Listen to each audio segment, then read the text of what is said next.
et la vie de ceux qui te sont envoyés.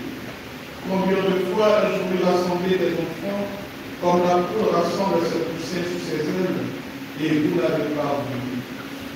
Voici que votre camp est abandonné à vous-même. Je vous le déclare. Vous ne me verrez plus jusqu'à ce que je vienne le jour où vous direz, béni soit celui qui vient au nom du Seigneur. Veuillez vous. Acclamons la parole de Dieu. Louange à toi, Seigneur Jésus.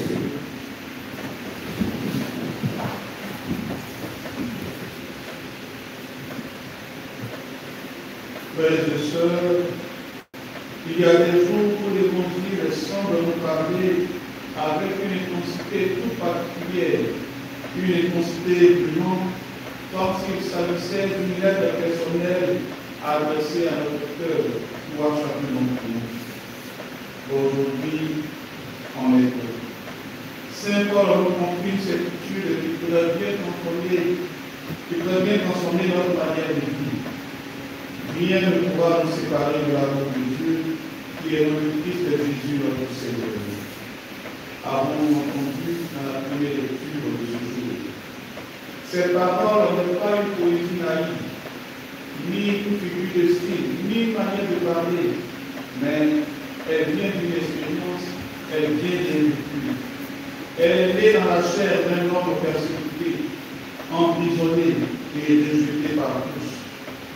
Paul ne parle pas d'un amour abstrait, mais d'un amour crucifié et victorieux. Il énumère tout ce qui pourrait nous faire douter de cet amour: la détresse, l'angoisse, la persécution, la faim, la nudité, le danger, l'épée, voire même la mort. Et il conclut: aucune de ces choses n'a le pouvoir de nous arracher à l'amour de Christ.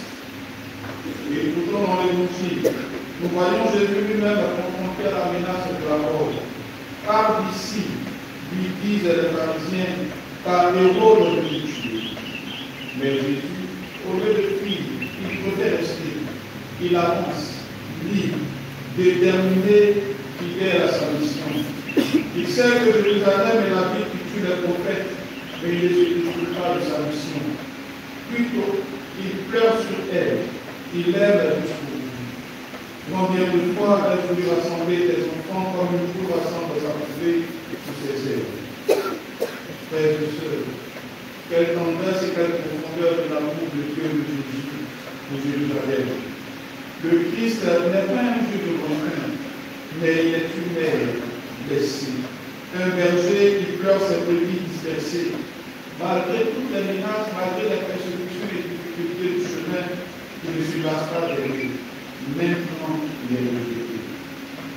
Frères et sœurs, cette parole est pour nous aujourd'hui. Peut-être portons des blessures, des peurs, des découragements, des excuses même. Peut-être avons-nous l'impression que Dieu est loin, ou que nous ne sommes pas dignes de son amour. Mais la vérité de l'Évangile est là, implacable. C'est celle-ci. Dieu ne sera jamais déserté malgré ce que nous sommes, malgré ce que nous sommes devenus. Rien, ni nos fautes, ni nos échecs, ni nos silences ne peuvent nous séparer de son amour. Et le psaume du jour le dit avec force: aide-moi, Seigneur mon Dieu, sauve-moi par ton amour.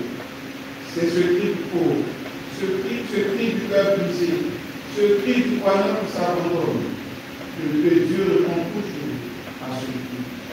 Alors aujourd'hui, laissons-nous rejoindre par cet amour, non pas un amour sentimental, mais un amour qui sauve, qui relève, qui envoie. Comme Jésus, avançons sans peur ni plainte, même au milieu des menaces et des incompréhensions.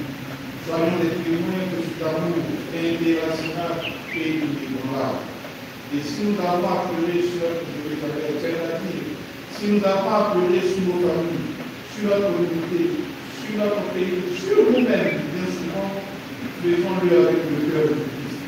Non pas dans la colère ou le jugement, mais dans la compassion et l'espérance. Car rien, vraiment rien, ne pourra nous séparer de l'amour de Dieu et Dieu nous y aide. Amen.